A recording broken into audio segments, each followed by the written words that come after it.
여러분 안녕하십니까?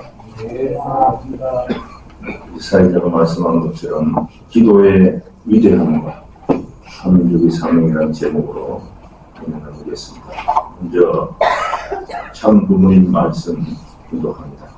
소리내어서 기도해보겠습니다. 정성을 드리게 되면 하나님의 은혜가 옵니다. 기도 생활을 해본 사람은 압니다. 기도 생활을 하게 되면 크고 위대한 힘이 오게 됩니다.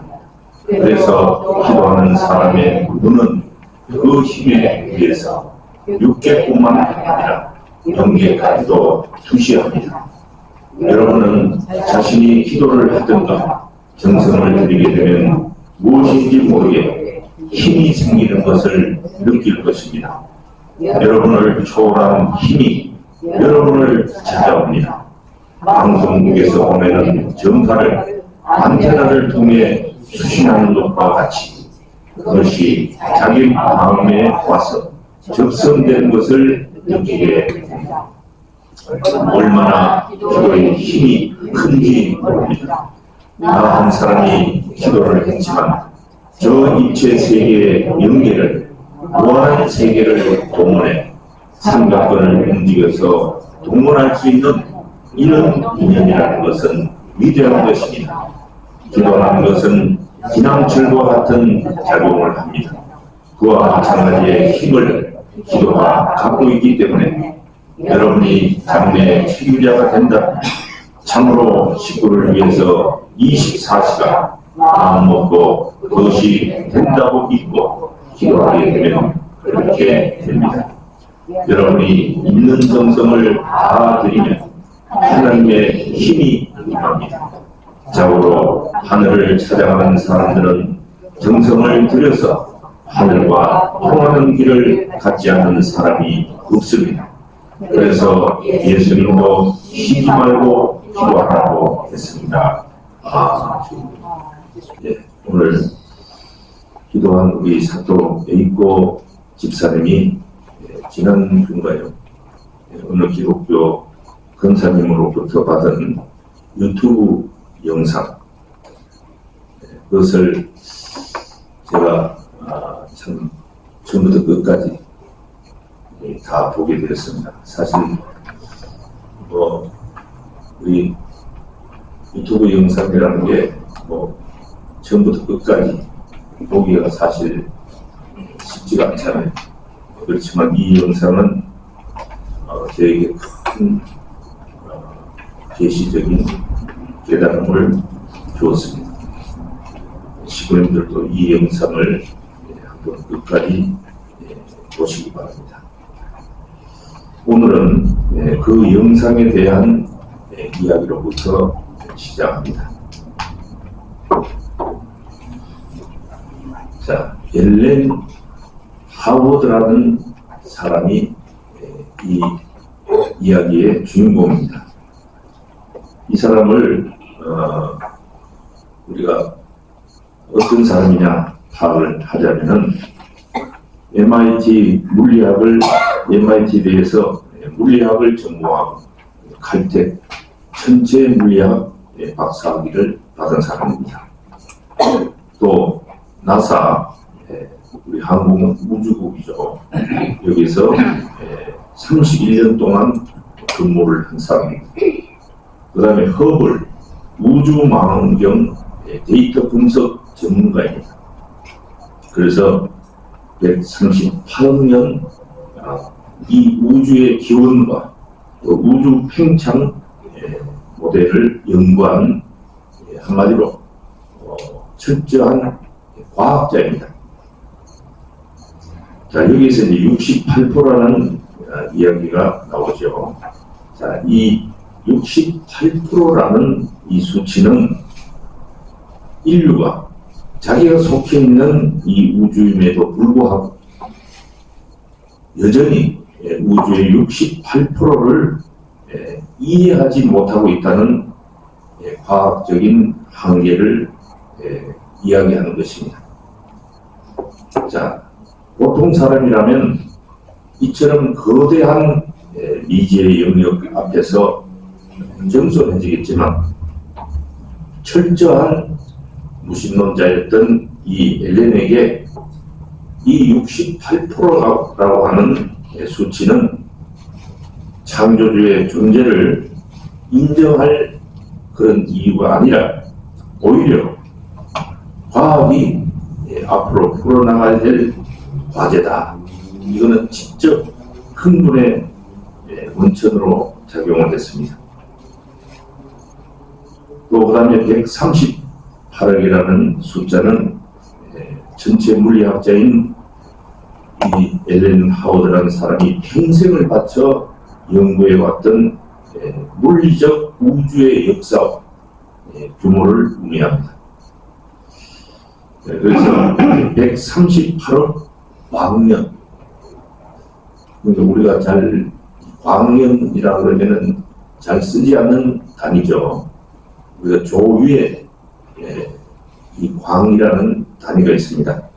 그래서 138억 광년 규모의 광활한 이 물리적 우주 안에서 지구는 우주의 먼지보다도 작은 미미한 존재에 불과하다. 그래서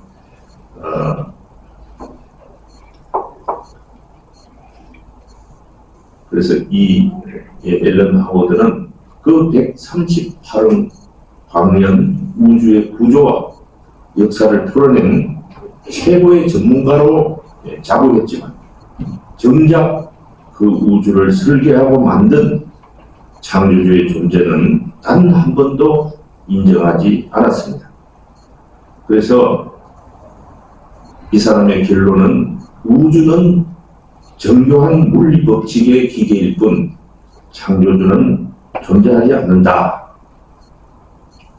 자, 이런 참 철저한 무신론적인 그런 생각을 가지고 있는 사람이었습니다. 그래서 아인슈타인과 함께 연구했던 할아버지 때부터 내려왔던 가문의 철학이 바로 측정할 수 없는 것은 존재하지 않는다 하는 그런 가문의 철학이 있었습니다. 그래서 3대째 철저한 무신론자였던 그에게 신이라고 하는 그런 존재는 과학적 사고의 실패에서 비롯된 환상에 불과하다. 이런 생각을 가지고 있었습니다. 자, 이런 생각을 가지고 있는 사람이었는데 이 사람이 2015년에 국제과학 컨퍼런스라는 곳에서 한국인 과학자 김성호 박사를 만납니다. 그래서 그 김성호 박사가 어떤 이야기를 했냐면은 이야기를 하다 보니까 이 김성호 박사는 독실한 기독교인이었습니다. 그래서 그 앨런 하워드에게 이 우주의 상수들이 너무나 정밀하게 조율되어 있어서 틀림없이 그 뒤에는 이것을 설계한 존재가 있을 것이다. 이렇게 믿는 것이 오히려 과학적이지 않습니까? 이렇게 그 앨런 하워드에게 말했습니다. 그런데 이 앨런 하워드는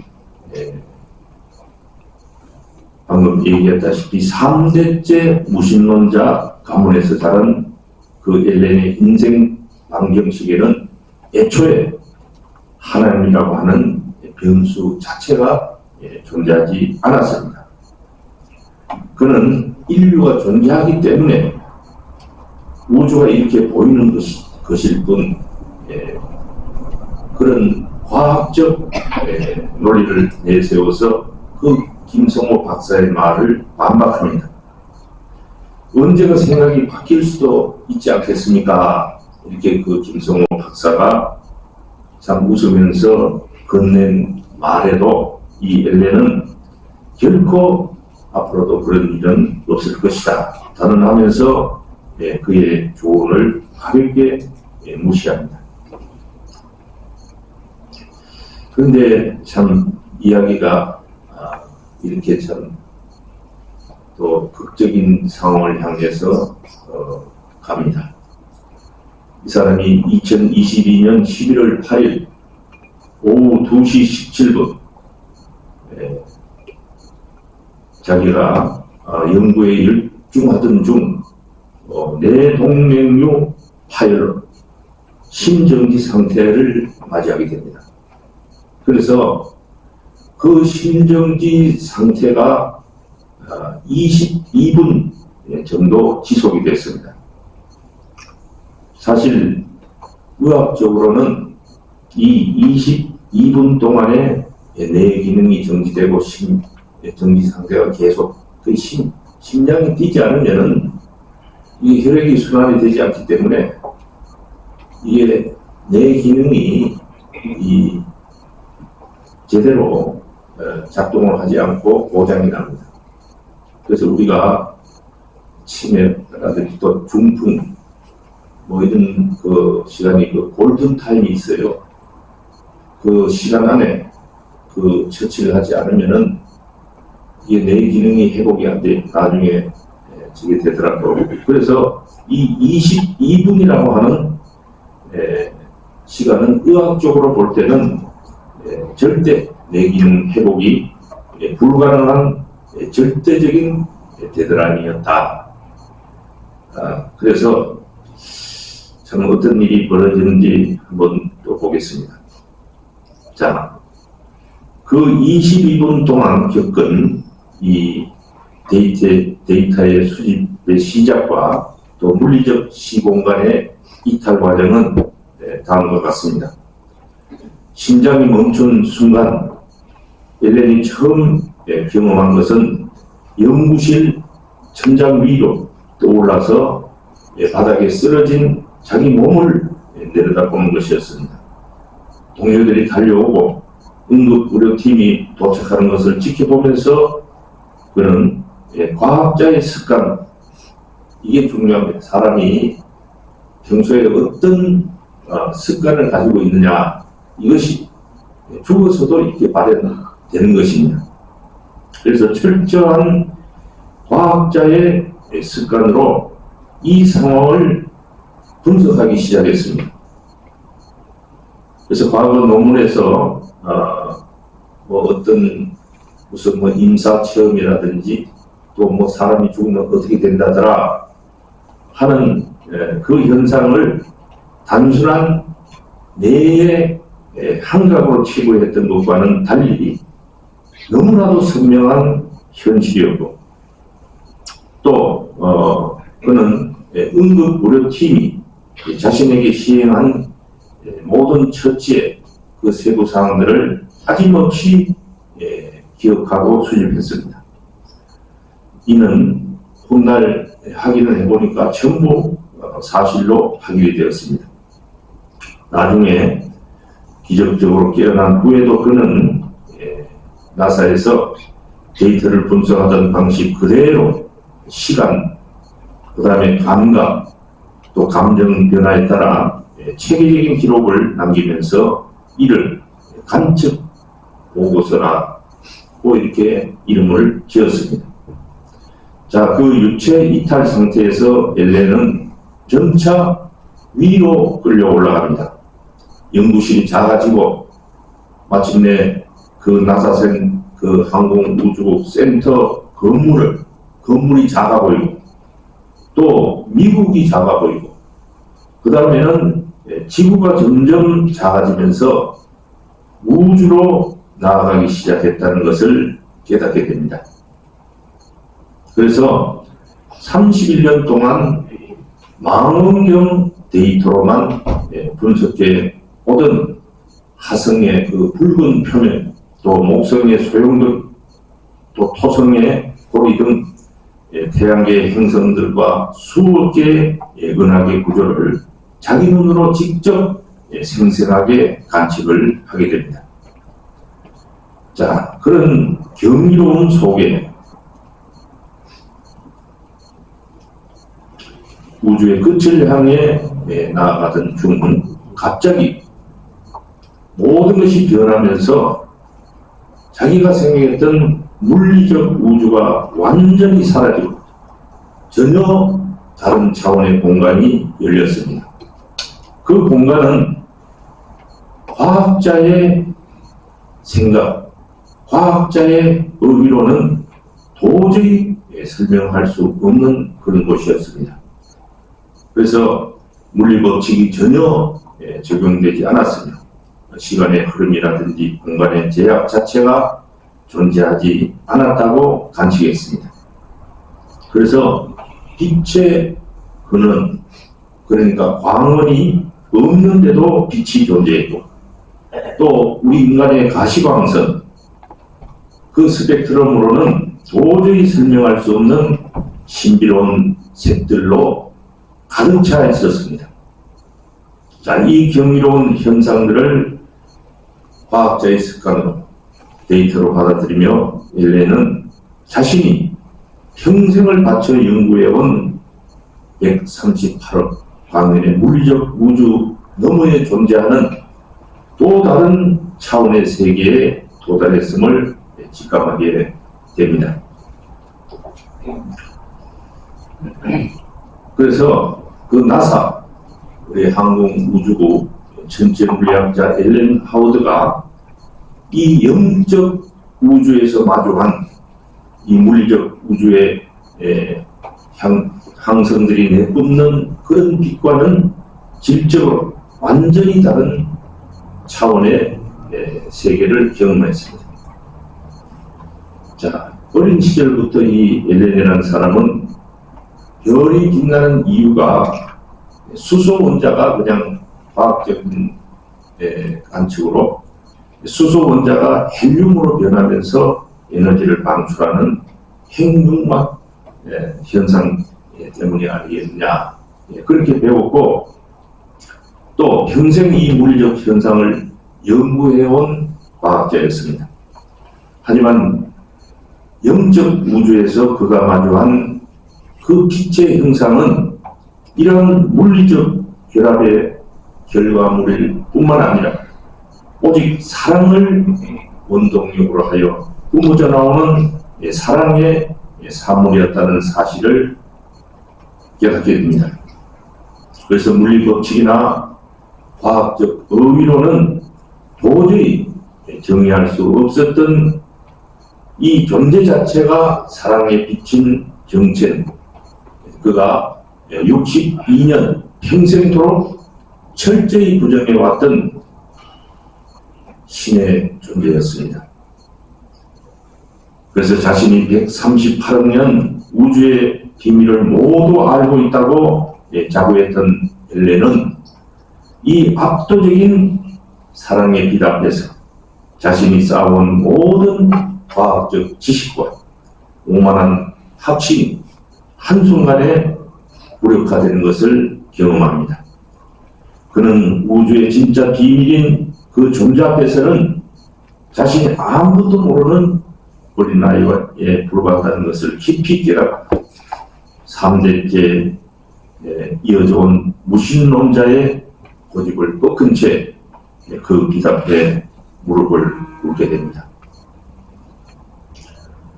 자, 오늘 우리가 주목하고자 하는 중요한 핵심 포인트입니다. 자, 앨런 하워드가 이 영적 우주에서 관측한 그 기도의 빛이라고 하는 것은 물리적 우주의 현상이 아닌 하나님께 올라가는 우리 인간의 기도가 영적인 차원에서 빛의 형태로 시각화된 것이라는 것을 깨닫게 됩니다. 자, 이 사람이 파악한 기도의 빛의 구체적인 특징은 다음과 같습니다. 지구 표면 곳곳에서 피어오르는 기도의 그 빛은 인구 밀도나 또 국가의 경제 발전 수준과 전혀 일치하지 않았습니다. 우리가 항공우주국에서 촬영한 사진이라고 우리 한반도를 찍은 사진을 아마 보신 적이 있을 것입니다. 이게 밤에 찍은 그 촬영한 사진을 보니까 남한에서는 아주 불을 환하게 켜 있어서 환하게 보이지만 북한은 아주 그냥 컴컴하게 촬영된 사진을 봤습니다. 이제 그 이야기하고는 완전히 다른 이야기입니다. 자, 뉴욕이나 도쿄 같은 세계적인 대도시에서 올라오는 빛은 예상보다 훨씬 약했던 반면에 아프리카의 작은 마을에서 오히려 더 강렬한 빛이 뿜어져 나오는 현상을 통해서 그 빛이 세상적인 척도가 아닌 순수한 영적인 가치를 나타냄을 확인을 하게 됩니다.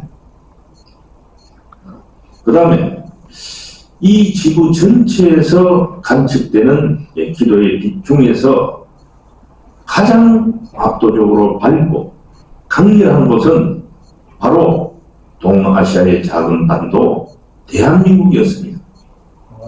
참 대한민국과 이 사람이 아무 관계도 없는 사람이에요. 우리 통일교회 이게 자료도 아닙니다. 기독교인들이 정말 기독교인들도 그렇죠. 이게 도대체 왜 그런지 이해를 할 수 없는 그런 자료가 아닐 수가 없습니다. 자, 그 기도의 빛 중에서 가장 압도적으로 밝고 강렬한 것은 바로 우리 대한민국이었다. 그 한국은 지구 육지 면적을 가지고 따지자면 0.07%밖에 안 됩니다. 또 우리 인구가 많다고 하지만 세계 인구의 0.65%에 불과한 작은 나라입니다. 그런데 지구 전체 기도량의 상당 부분을 차지할 만큼 면적 및 인구 대비 기도의 밀도가 정말 기형적이라고 할 수 있을 만큼 높았습니다. 그래서 그 과학자 일련은 이를 어떤 경제나 교육, 문화적 변수로는 설명할 수 없는 극단적인 것, 즉 과학적 이상치라고 명명을 합니다. 이거는 자기로서는 과학적으로 영적으로 아무리 봐도 이것은 이상치다 이렇게 이름을 짓습니다. 자, 이 빛을 분석을 해보니까 이 빛은 매일 한국 시간으로 새벽 4시에서 6시 사이에 급격히 증가하여 폭발하는 패턴을 보였습니다. 자, 이 시간대가 되면은 수십만 개의 작은 불꽃이 동시에 켜지면서 한반도 전체가 눈부시게 밝아졌습니다. 원래는 짙은 어둠 속에서 나사가 가장 선명하게 우주를 관측하듯이 새벽의 어둠 속에서 드려지는 기도가 영적 우주에서 가장 밝게 빛난다면서 이를 물리적 태양보다 먼저 떠오르는 영적 태양의 일출에 비유합니다. 그래서 한 명의 작은 기도가 불꽃이 되어서 주변의 기도를 연달아 점화시키며 마치 우주에 별이 탄생하는 영역처럼 거대한 빛의 숲을 이룬 것입니다. 이것은 우주 물리학과 한국 기독교 역사의 상관관계를 여기서 우리가 파악을 한번 해봐야 됩니다. 자, 우주 물리학에서 보는 빅뱅 이론이 한국 기독교 역사와 너무나도 닮은 오래라는 사실입니다. 우주 물리학에서는 먼저 빅뱅이 일어나고 나서 완전히 암흑시대가 됩니다. 그 다음에는 초신성 폭발의 시대를 거쳐서 비로소 별이 형성되게 되어 있는데, 한국 기독교 역사를 보게 되면 참 부모론과 우리 한민족 서민 대서사 시에도 언급되는 사건, 즉 1907년 평양 대붕이 영적 빅뱅으로 폭발적인 에너지를 분출하게 됩니다. 그 평양 대부흥은 한국 기독교 역사를 기존의 기독교 역사의 경계를 넘어서는 사건이 됩니다. 전국에 기독교를 몰랐어요. 그 당시에는 기독교라는 게 어떤 종교인지 몰랐습니다. 그런데 1907년에 우리 한국의 기독교인들이 폭발적으로 증가하게 됩니다. 그 다음에 그 서양에 또 미국에 일본에 우리나라에 그 기독교적인 영향을 미쳤던 나라에는 없었던 문화죠. 이 자발적인 문화, 이 새벽기도의 전통이 그때부터 생겨났습니다. 평양 대부흥의 역사 이후에 어느 나라에도 그 새벽기도의 전통은 없어요.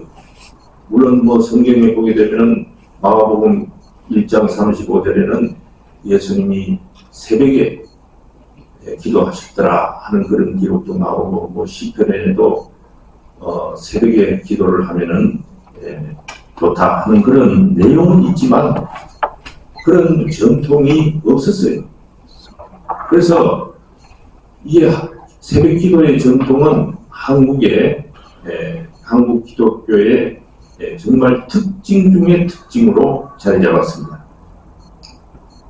우리 교회도 우리 철야 정성이 시작되기 전에는 부모님 말씀에는 새벽에 다 정성을 드리고 경배 드리고 그렇게 했지 않습니까? 저도 사실 기독교인부터 시작을 했습니다만 제가 처음 기독교와 연결된 계기는 새벽 기도였어요. 제가 그때 포스코에 근무했었는데 11시에 마치고 친구들하고 그냥 시큰 몰다 보니까 새벽 3시가 넘고 4시가 다 됐어요. 그때 캄캄한 새벽이 아닙니까? 집에 돌아가는 길인데 제가 지나가던 길목에 남부교회가 있었는데 문이 조금 이게 큰 대문은 열리지 않았고 조그마한 문이 열렸어요. 거기에 캄캄한데 사람들이 들어가는 거예요. 그래서 저도 따라 들어간 것이 제가 기독교 신앙을 시작하게 된 계기였습니다. 그래서 그 새벽 기도의 전통이 이 기독교의 전통이 되었습니다. 지금도 참석하는 인원이 좀 줄긴 했습니다만은 기독교에서는 새벽 기도를 참석해야 진짜 교인이다. 아니면 정말 새벽 기도의 은혜가 큽니다. 정말 거기서 목사님이 성경 강해를 하더라고요. 그 다음에는 묵상을 하시든지 통성 기도를 하시든지 정말 기도를 우리 하나님이 앞에 계신 것처럼 예수님이 앞에 계신 것처럼 기독교에서는 예수님을 삼위일체적으로 하나님이라고 믿습니다. 그래서 그 예수님을 향해서 그런 기도를 하게 됩니다. 그래서 그 당시 1907년에는 일제 강점기였기 때문에 많은 핍박과 환난을 겪게 됩니다. 또 어떻습니까? 그 다음은 더 혹독한 상황이 벌어지는데 그것이 바로 6.25 동란입니다. 철저한 파괴, 폐허가 6.25 사례대로 말미암아서 어떻게 됩니까? 완전히 교회 기반이라든지 이런 것들이 초토화됩니다. 철저한 파괴, 폐허가 이것이 아주 나쁜 것인 줄 알고 끝난 것인 줄 알았지만 그것이 오히려 새로운 부흥의 재료로 전환이 됩니다. 그렇게 해서 대한민국의 기독교는 세계에서 독특한 문화를 형성하게 되고 마침내 재림 주님인 참 부모님께서 이 땅에 오셔서 섭리를 이어가게 되는 것입니다. 그래서 오늘 무대를 현재로 옮겨와서 한번 생각을 해보겠습니다. 정말 오늘 우리가 겪는 어려움은 이러한 역사를 생각하며 그 암흑 시대와 철저한 파괴가 되는 폐허 가운데 새로운 부흥의 재료가 될 것이라고 확신하게 됩니다. 그래서 오늘 우리가 겪는 여러 가지 내용들이 이게 결국에는 이게 빅뱅에 이어서 암흑 시대를 거쳐서 초신성이라고 하는 과정을 거쳐서 별이 형성되는 우주 물리학과 닮아있다, 이런 생각을 하면서 지금의 어려움을 우리가 반드시 극복해 나갔으면 좋겠습니다. 자, 다시 이야기를 이 앨런 하워드로 돌아가겠습니다. 가장 중요한 점은 그 앨런 하워드가 봤던 그 기도의 빛이 단순히 종교적 행위의 결과물이 아니라 인류 문명의 존속을 결정짓는 절대적인 생명주의였다는 것입니다. 우주가 유지되기 위해서는 물리 상수의 미세 조정이 필요하듯이 이 앨런 하워드가 경험했던 영적 우주에도 인류가 자멸하지 않기 위해 치러져야 할 최소한의 기도 임계량이라는 것이 존재하는데, 한국의 새벽기도, 우리 한국의 천심원 특별철야정성 기도가 매일 이 임계량을 채우고 있었습니다. 즉 기도의 빛은 우리 인간의 죄와 어둠이 만들어내는 파괴적 에너지가 폭주하지 않도록 이것을 붙잡아주는, 제어해주는 인류 문명이라고 하는 원자로의 제어봉 역할을 하고 있었다는 것입니다. 이 제어봉이 없으면은 그거는 원자로가 아니라 원자 폭탄이 되는 것입니다. 자, 그래서 오늘 현재 미국과 유럽의 빛은 이미 소멸 단계에 접어들었다는 것을 발견했습니다, 이 사람은.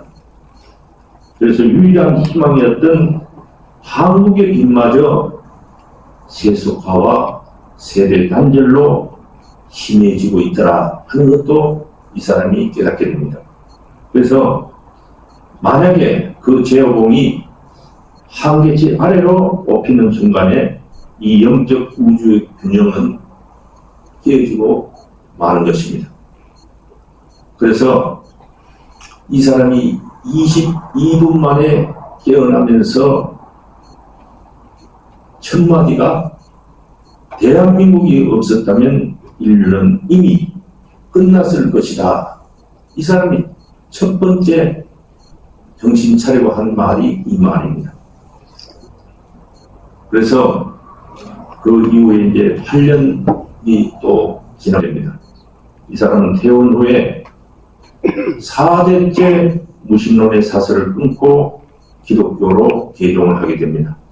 가장 먼저 또 자기에게 그 과학자 세미나에서 그 신의 가능성을 언급했던 한국의 김성호 박사에게 전화할 겁니다. 정말 그 당시 제가 너무 어리석었습니다. 정말 그때 그런 말씀을 해주신 것을 무시한 것을 죄송하게 생각합니다. 그런데 그 수학이 넘어 그 김성호 박사는 이렇게 말합니다. 당신이 하나님을 만나도록 지난 8년 동안 매일 당신을 위해 기도했습니다. 참 기도의 힘이 이렇게 위대하다는 것입니다. 그래서 이 사람은 한국을 향한 4가지 관측 결론이라는 것을 내리게 됩니다. 한국 사람들, 당신들은 인류의 제호입니다. 무릎 한 번, 그러니까 무릎 꿇고 한 번 기도하는 것이 인류의 생존을 연장한다. 2번째, 경제와 기술이 아닌 기도가 대한민국의 진짜 존재의 이유다. 3번째, 과학과 신앙은 적이 아니다. 창조의 진리를 밝히는 2개의 렌즈다. 이건 뭐 어디서 많이 들어본 얘기 아닙니까? 종교와 과학이라는 것이 우리가 하나 되어야 한다 하는 우리 올리방론의 말씀입니다. 4번째, 다음 세대에게 기도를 전수하라. 어두움을 막을 유일한 무기다. 아주 동의하십니까? 아주 정말 우리는 이 세대를 위해서 투입해야 됩니다. 글쎄 우리 2세들이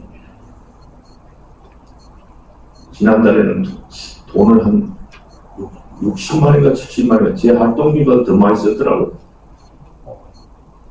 그런데 저는 전혀 괴로운 소리 안 합니다. 필요할 때는 써. 막 써, 그냥. 왜냐하면 어차피 2세들은 우리가 투입해야 될 존재지, 무슨 거기서 뭐, 야, 돈 쓰지 마, 뭐 하지 마, 이러면은 위축이 돼요. 그래서 다음 세대에게 기도를 전수를 해야 됩니다. 신앙의 전통을 전수해야 된다는 얘기예요.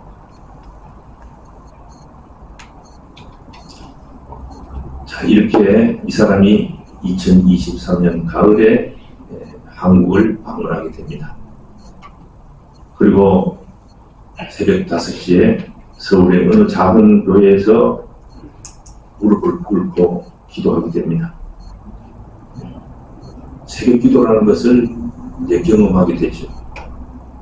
그는 그곳에서 정말 이 우주를 밝히는 진짜 별들과 함께 눈물을 흘렸다고 했습니다.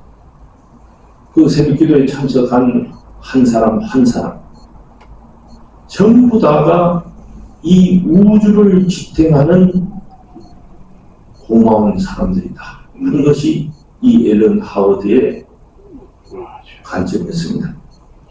정말 우리가 철야정성을 우리 천심은 철야정성을 드립니다마는 어떤 때는 몇 사람 안 돼요. 그렇지만 그 한 사람 한 사람이 드리는 기도가 우리 통일가를 지키고 있습니다. 붙잡고 있습니다. 그래서 우주의 진정한 비밀은 100억 달러짜리 망원경보다 새벽 4시에 무릎 꿇은 70대 할머니의 기도가 차라리 우주의 비밀에 더 다 있더라. 100억 달러짜리 망원경보다 더 기도하는 한 노인의 기도가 더 귀하다는 뜻입니다. 정말 오늘 우리가 부모님께서 구치소에 면회오는 지도자들한테 한민족 서민 대서사시를 교육하라.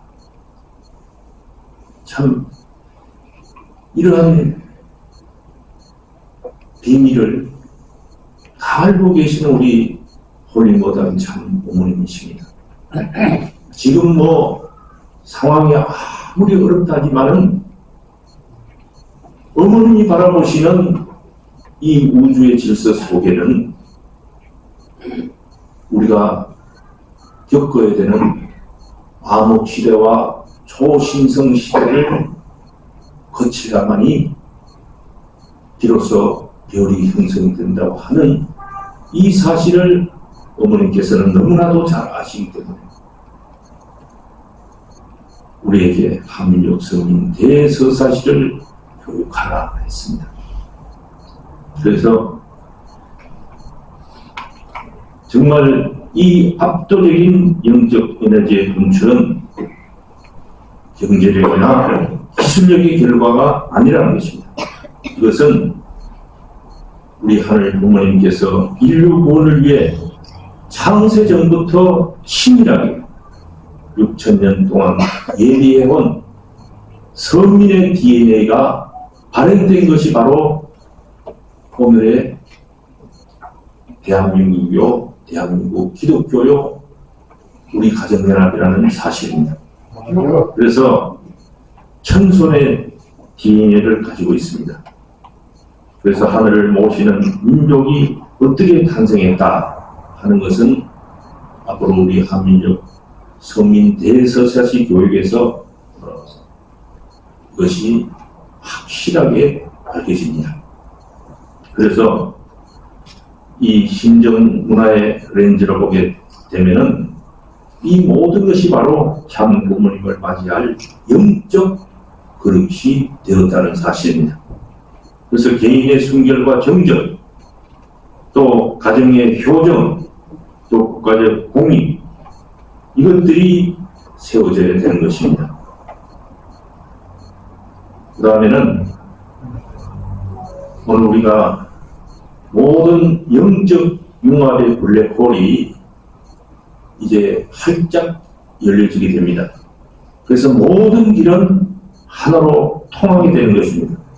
그래서 불교, 유교, 민족, 종교 이런 것들이 다 하나 되는 그런 때가 반드시 온다는 것입니다. 그래서 이 모든 융합의 역사는 단 하나, 우리 하늘 부모님의 실체인 참 부모를 잉태하기 위한 거대한 토양을 빚어내는 과정이었다는 것입니다. 맞죠. 그래서 이 영적 빅뱅에 대해서 다시 한번 말씀을 드리고, 그 다음에 잉태 진통과 십자가가 없을 수 없다는 것입니다. 그래서 그것은 바로 승리를 지켜내는 우주적인 보호막으로서 작용한다는 것입니다. 그래서 3.1 운동이 벌어졌죠. 또 한국 전제가 UN 16개국이 참전하게 됩니다. 이 섭리적인 의미로는 이 피어린 고난과 16개국의 의로운 참전은 단순한 지정학적 동맹이 아닙니다. 이것은 이 땅에 강림한 독생녀를 사탄의 세력으로부터 완벽히 보호하고 양육하기 위한 하늘 부모님의 전 우주적인 계획이었다. 그 16개국 중에 아프리카의 이디오피아라는 나라가 있습니다. 지금도 그 나라의 형편이 그렇게 녹록지 않은 나라입니다. 그런 나라에서도 강류부대, 그리고 왕실 근위대라고 하는 최고정예 부대를 파견을 했습니다. 도대체 어떻게 해서 지금 그런 전례가 이제는 6.25 전쟁 말고는 없습니다. 그렇게 많은 나라에서 군대를 파견해서 젊은이들이 이 땅에서 피를 흘린 사건은 이 대한민국에서 벌어졌던 6.25 전쟁밖에는 없었다는 것입니다.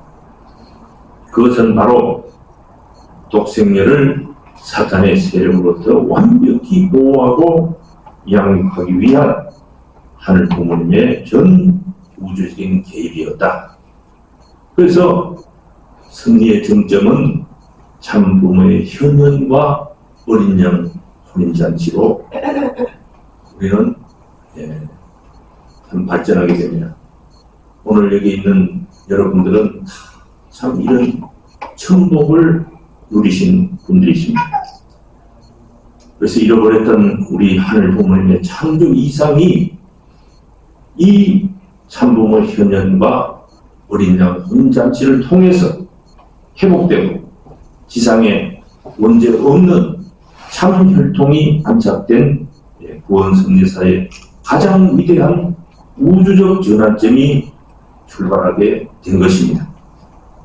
그래서 축복결혼과 첨보 과정이라고 하는 이 프로세스를 통해서 혈통의 대전환이 이루어지게 되었습니다.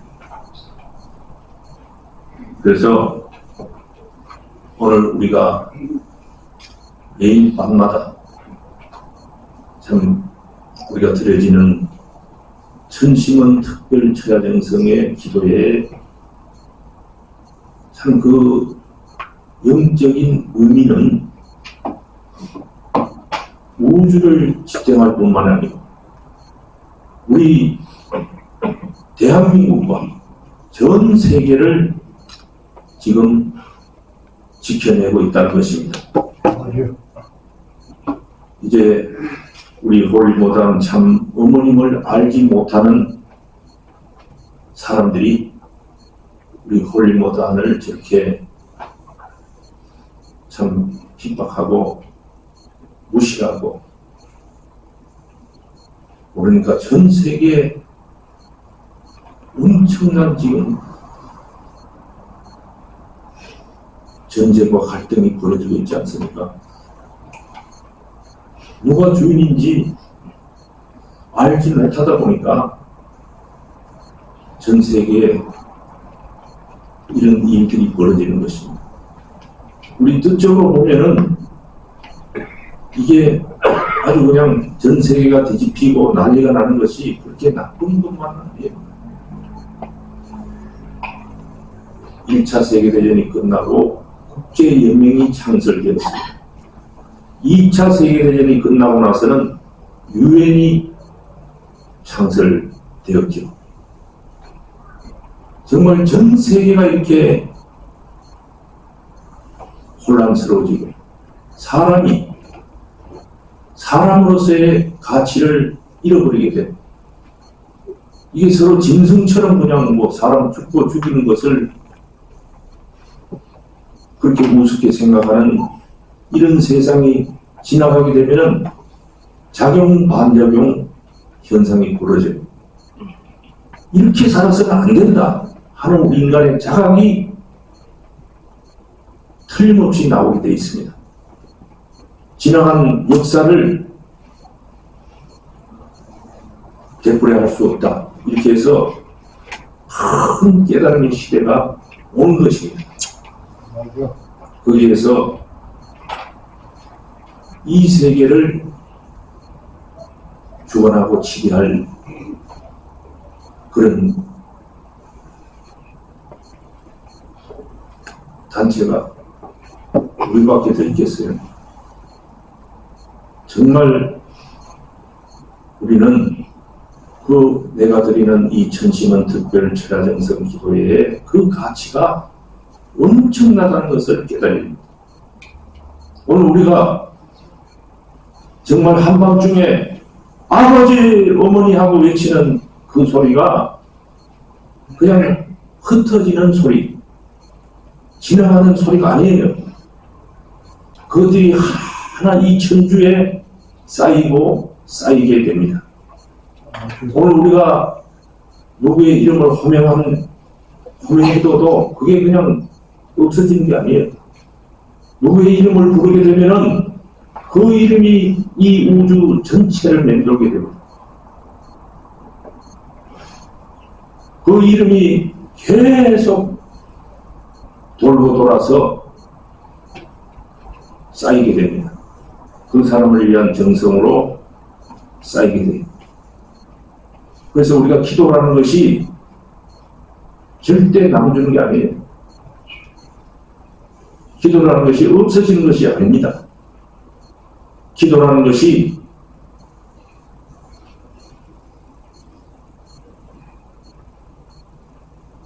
누군가 대신해서 해줄 수가 없어요, 사실. 자기 기도는 자기가 해야 돼요. 우리가 기도는 하늘 부모님으로부터 부여받은 특권, 우리 신앙인의 특권이에요. 우리 하늘 부모님과 소통할 수 있는 특권인 것입니다. 그래서 정말 이제는 기독교인들도 코로나 이후로 많이 쇠퇴의 길을 가고 있습니다. 하루에 4군데 교회가 문을 닫는다고 그런 통계치까지 나오더라고요. 그래서 이제 우리가 새벽 기도를 능가할 수 있는 철야정성 기도회를 1520대 지나갔습니다. 정말 어머님께서 왜 한민족 성인 대서사시를 교육하라. 또 이 전심은 기도가 어머님께서 하라고 하신 내용이에요. 그 기도를 하게 되면은 마침내 그 기도가 이루어지는 것을 우리가 틀림없이 경험하게 될 것입니다. 그래서 지상 천국의 전쟁 기지는 천왕궁과 바벨 유엔이 될 것입니다. 그래서 우주의 진짜 비밀은 바로 기도의 렌즈입니다. 그래서 우리가 일본이 이제 옥동자가 탄생이 된다고 했습니다. 그래서 일본이 지금 엄청난 어려움을 겪고 있습니다. 아마 우리가 쉽게 경험할 수 없는 연단이 될 것입니다. 세가 강해지려면은 다시 뜨거워져 가지고 망치로 때려 가지고 단련이 되는 것처럼 오늘 일본이 어떤 면에서 볼 때는 그 일본 식구님들이 더 단단해지고 더 분명한 신앙을 하게 될 것입니다. 그래서 지금 가정교회 위주로 모이게 되는데 오늘 우리는 너무 편안한 환경에서 이거 소그룹을 만들어라, 홈그룹을 만들어라 이래도 이게 귀에 안 들어오죠. 이제 일본 같은 경우는 그 홈그룹이 없으면은 이제 자기가 어떻게 할 방법이 없어요. 어떻게든지 우리가 소그룹을 형성하고 홈그룹을 형성해서 나아가야 됩니다. 지난번에 설교에서 습관을 어떻게 바꿀 수 있겠느냐. 혼자서는 어렵다는 거예요. 혼자서는 타락성이 쉽게 노출되기 때문에 어렵다는 거예요. 그래서 힘들지만 소그룹을 형성해서 함께 하게 될 때 우리는 정말 살아남을 수 있을 것입니다. 그래서 우리 장로님 말씀 분독하면서 오늘 마무리하고자 합니다. 함께 소리내서 분독해 보겠습니다. 선생님은 기도를 가장 위력 있는 것으로 믿습니다. 불가능을 가능으로 만들 수 있기 때문입니다. 통일교회에서는 기도를 강조하지만 다른 특별한 방법으로 기도하지 않습니다. 그러나 그 내용이 다릅니다. 자기 자신을 위해 기도하지 말라라는 것이 선생님의 가르침입니다. 자신의 사명을 위해서 그리고 다른 사람을 위해서 또 자기 기도가 위로의 말씀으로 하나님에게 상달되도록 하라고 가르치고 있습니다. 하나님 할 때 습관적으로 부르는 하나님이 되어서는 안 됩니다. 무한한 하늘, 광대무변한 대우주를 형성해 그것이 상충됨이 없이 운행하면서 그 법도와 질서가 몇 억만 년이 가도 총분이 틀리지 않게 움직이게끔 조정하고 관리하는 하나님입니다. 그 하나님과 직결되는 날에는 내가 작지만 위대한 힘이 폭발될 수 있습니다. 신념을 가져야 됩니다. 기도할 때 이 전체를 움직여 기도한다는 그 전체 작용의 힘의 요소를 100%는 못 받더라도 1%씩이라도 골고루 나 자체에 임하고 있다고 하는 그것이 필요합니다.